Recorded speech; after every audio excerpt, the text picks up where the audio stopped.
Сәлеметсіздер ме, оқушылар? Бүгінгі сабағымыз фотосуреттер топтамасы. Бүгінгі сабақта фотосуреттерді біріктіру арқылы фотоколлаж жасауды үйренеміз. Сұрақ: ортақ бір тақырыпқа біріктірілген фотосуреттер қалай аталатынын білесің бе? Бірінші суретте берілген суреттер топтамасына қандай тақырып берер едің? Топтамадағы суреттерде не бейнеленген туралы әңгімеле. Компьютерде бірнеше суретті біртұтас суретке қалай біріктіруге болады?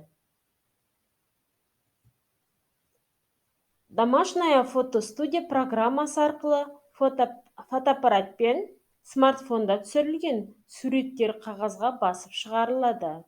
Сонымен бірге бірнеше суретті ортақ бір тақырыпта топтап басуға да болады.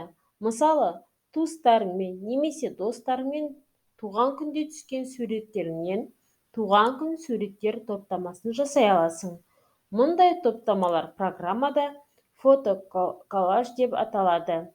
Коллаж француз тілінен аударғанда жапсыру, желімдеу.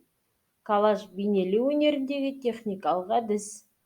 Фотоколлаж бір тақырып аясындағы суреттерді біріктіріп, суреттер топтамасын жасау. Домашняя фотостудия программасында фотоколлаж жасауға арналған қызмет түрі бар. Коллаж жасау үшін керекті суреттерді дайындап алу керек.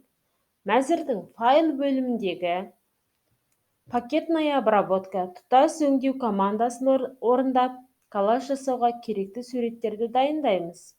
Сохранить папку буманы сақтау командасы арқылы суреттерді жаңа бумаға қайтадан нөмірлеп сақтаймыз. Фотоколлаж үшін фотосурет бумасындағы сапалы суреттерді пайдаланған жөн. Домашняя фотостудия программасында 4 фотосуретті біртұтас суретке біріктіріп, еліміздегі мерекелер тақырыбына фотоколлаж дайындайық. Коллаж үшін файл бөліміндегі создание коллажи, коллаж жасау батырмасын басамыз. Ашылған терезеде дайындалған суреттер тобы орналасқан буманы көрсетеміз. Суреттер топтамасын сақтауға арналған буманың орнын белгілейміз. Бұл бізге керек суреттерді жылдам табуға мүмкіндік береді. Коллаж жасауға қажетті суреттер тізімін добавить все барлығын қосу командасы арқылы біріктіреміз. Создать коллаж, коллаж жасау батырмасын пайдаланып, коллаж жасауды аяқтаймыз. Жасалған коллажға рамка, яғни жиек беруімізге болады. Коллажды файл, быстрый экспорт, жылдам экспорттау батырмасы арқылы түрлі кеңейтіліммен сақтауға болады. Мысалы, суретті тек кеңейтіліммен сақтасақ, сапасы жоғары, бірақ көлемі үлкен болады. Сондай-ақ, бұл коллажды мына 4-ші суретте берілгендегідей басқа да кеңейтілімдермен сақтауға болады.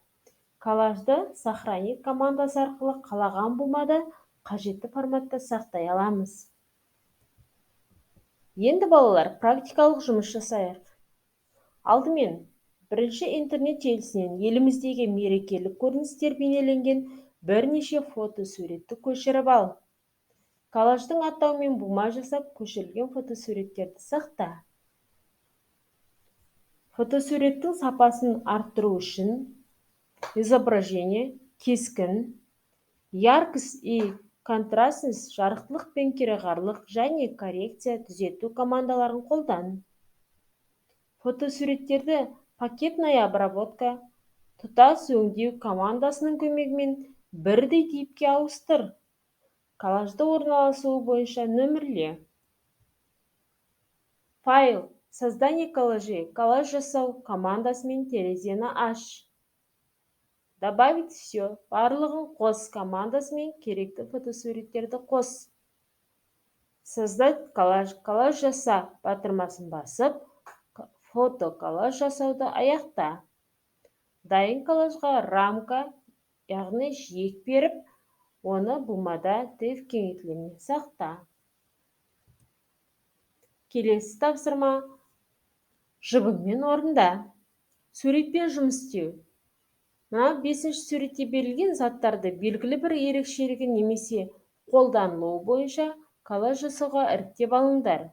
Осы суреттерде неше тақырыптық коллаж дайындауға болады? Ескерту: бір тақырыптағы коллажға кем дегенде 4 суретті пайдалану керек. Келесі тапсырма топтық жұмыс. Мұғалім ұсынған суреттер бойынша А4 парағына фотоколлаж жасаңдар. Коллаж жасаған кезде жапсырма, желім суреттерді қолданыңдар. Коллажға тақырып беріп, басқаларға таныстырыңдар. Келесі тапсырма орында.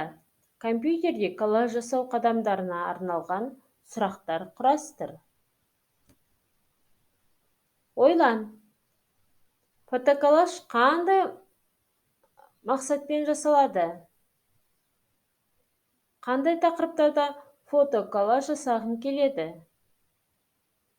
Презентация жасау мен коллаж жасаудың арасында қандай ұқсастық бар? Балалар, енді сабағымызды ауа райы арқылы қорытындылайық. Сабағымыз аяқталды. Сау болыңыздар.